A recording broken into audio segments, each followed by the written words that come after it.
아침에 눈을 뜨자마자 가장 먼저 드는 생각이 뭔가요? 오늘 해야 할 일들이 머릿속에 쏟아지면서 벌써 마음이 무거워지지 않나요? 아직 아무것도 시작하지 않았는데 이미 지쳐버리는 느낌. 하루를 시작하기도 전에 쫓기는 기분이 드는 아침들 말입니다. 머리는 아직 덜 깨어 있는데 해야 할 일은 가득 차 있어서 침대에서 일어나는 것조차 버거워지는 순간들이 우리에게는 너무 많죠. 그래서 우리에게는 오늘을 잘 해내기 위한 기도가 아니라 오늘을 하나님과 함께 걷기 위한 기도가 필요합니다. 지금부터 아침마다 붙들어야 할 3가지 기도에 대해 이야기해 보겠습니다. 첫 번째는 방향의 기도입니다.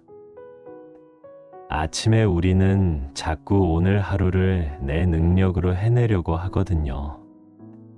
일정을 확인하고 해야 할 일들을 정리하면서 오늘은 이걸 잘해내야 해 라는 마음으로 하루를 시작하죠.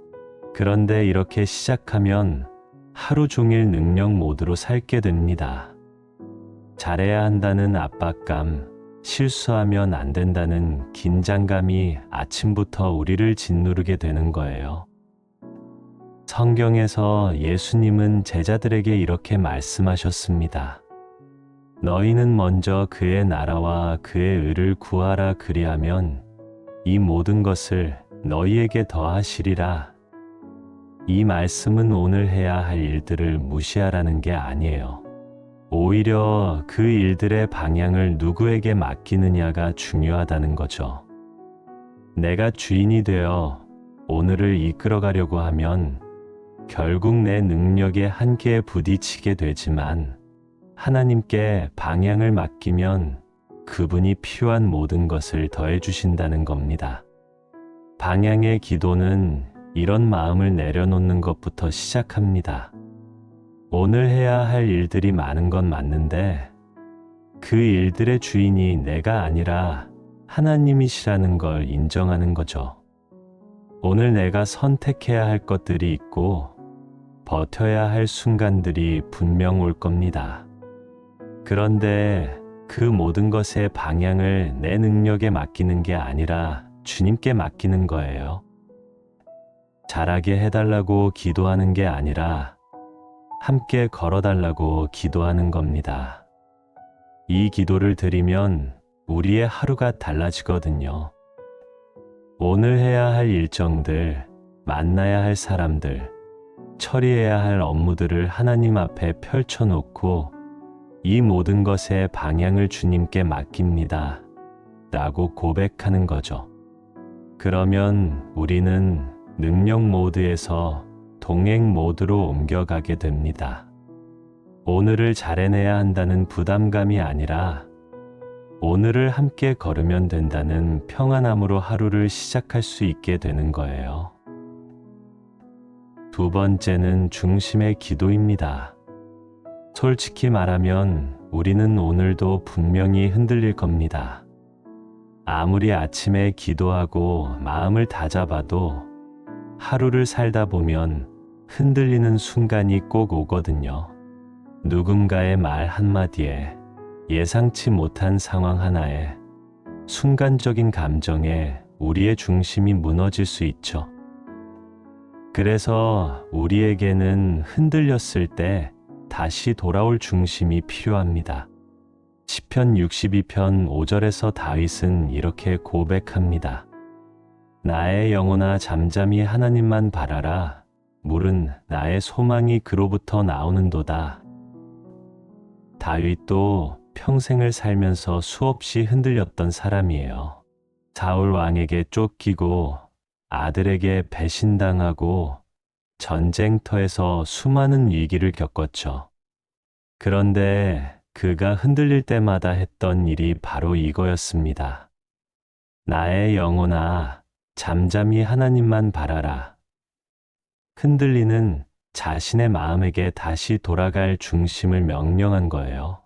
중심의 기도는 흔들리지 않게 해달라는 기도가 아닙니다. 흔들려도 괜찮으니 다시 돌아올 자리를 마련해달라는 기도예요. 오늘 분명히 마음이 흔들릴 순간이 올 건데, 그때 내가 어디로 돌아가야 하는지를 미리 정해두는 거죠. 사람 때문에 흔들렸든, 상황 때문에 흔들렸든, 내 감정 때문에 흔들렸든, 다시 돌아올 중심을 주님 안에 두는 겁니다. 이 기도가 우리 하루를 지켜주거든요. 왜냐하면 우리는 흔들리는 게 당연한 존재니까요. 완벽하게 중심을 잡고 하루를 살 수 있는 사람은 없습니다. 다만 흔들렸을 때 어디로 돌아가느냐가 중요한 거죠. 내 능력으로 돌아가려고 하면 더 무너지게 되고, 내 감정으로 돌아가려고 하면 더 흔들리게 됩니다. 그런데 주님께 돌아가면 그곳에서 우리는 다시 중심을 찾을 수 있어요. 세 번째는 동행의 기도입니다. 오늘 하루 우리가 완벽하게 살아낼 필요는 없거든요. 모든 일을 다 잘할 필요도 없고, 모든 순간에 흔들리지 않을 필요도 없습니다. 우리에게 정말 필요한 건 결과가 아니라 동행이에요. 오늘 내가 무엇을 이루든 이루지 못하든, 무엇을 잘하든 실수하든, 혼자가 아니라는 것만 기억하면 되는 겁니다. 마태복음 28장 20절에서 예수님은 제자들에게 마지막으로 이렇게 약속하셨어요. 내가 세상 끝날까지 너희와 항상 함께 있으리라. 이 약속은 우리가 잘할 때만 함께 계시겠다는 게 아닙니다. 우리가 실수할 때도, 흔들릴 때도, 넘어질 때도 함께 계시겠다는 약속이에요. 목자가 양 한 마리를 찾아 나섰던 것처럼 주님은 우리가 어디로 가든 함께 걸으시는 분이거든요. 동행의 기도는 주님이 함께 걷고 계시다는 확신을 구하는 기도예요. 오늘 하루의 모든 순간에 완벽하지 않아도 괜찮은 이유는 주님이 함께 계시기 때문이죠. 내가 잘해서가 아니라 주님이 동행하시기 때문에 오늘을 살아낼 수 있는 겁니다. 이 사실만 잊지 않으면 우리는 어떤 하루를 맞이하든 평안할 수 있어요. 많은 사람들이 아침에 기도하면서 오늘 하루 잘 되게 해주세요 라고 기도하는데, 사실 우리에게 필요한 건 잘 되는 하루가 아니라 함께하는 하루거든요. 일이 잘 풀리든 안 풀리든, 사람들과의 관계가 순조롭든 힘들든, 오늘 주님이 나와 함께 걷고 계신다는 것만 확신하면 됩니다. 그 확신 하나면 충분해요. 아침 기도는 오늘을 잘 살아내기 위한 준비가 아닙니다. 오늘을 하나님과 함께 걷기 위한 시작이에요. 방향을 주님께 맡기고, 흔들려도 돌아올 중심을 주님 안에 두고, 혼자가 아니라는 확신을 가지고 하루를 시작하는 거죠. 이 세 가지 기도만 붙들어도 우리의 아침은 달라집니다. 같은 일을 해도 마음의 무게가 달라집니다. 어떻게 달라질까요?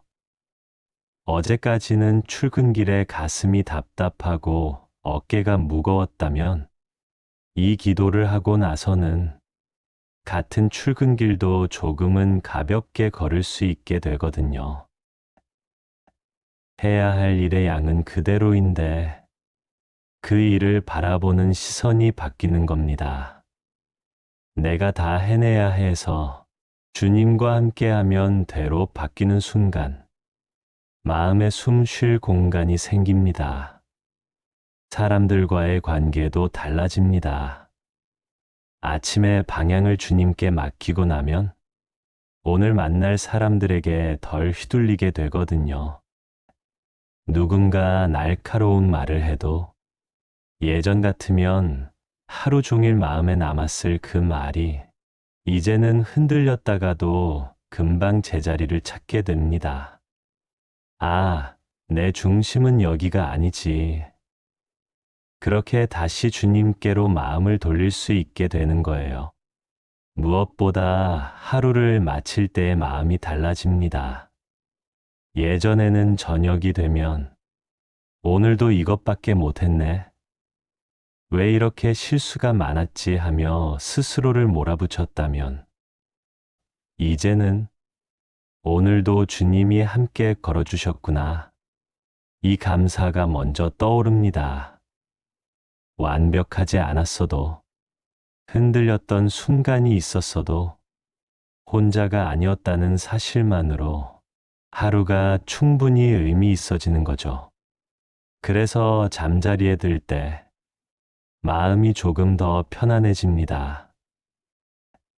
이제 함께 기도하겠습니다. 하나님 아버지, 오늘 아침 주님 앞에 나왔습니다.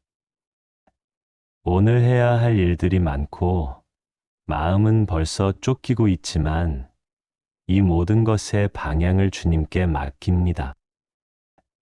오늘 하루 제 능력으로 잘해내려고 하지 않고 주님과 함께 걷게 해주세요. 오늘 분명히 흔들릴 순간이 올 텐데 그때 다시 돌아올 중심을 주님 안에 두게 해주세요. 사람 때문에, 상황 때문에, 감정 때문에 흔들려도 주님께로 다시 돌아올 수 있게 해주세요. 그리고 오늘 하루 완벽하지 않아도 괜찮다는 것을, 주님이 함께 걷고 계신다는 것을 잊지 않게 해주세요. 오늘 하루 하나님과 함께 걷는 것으로 충분합니다. 예수님의 이름으로 기도드립니다. 아멘.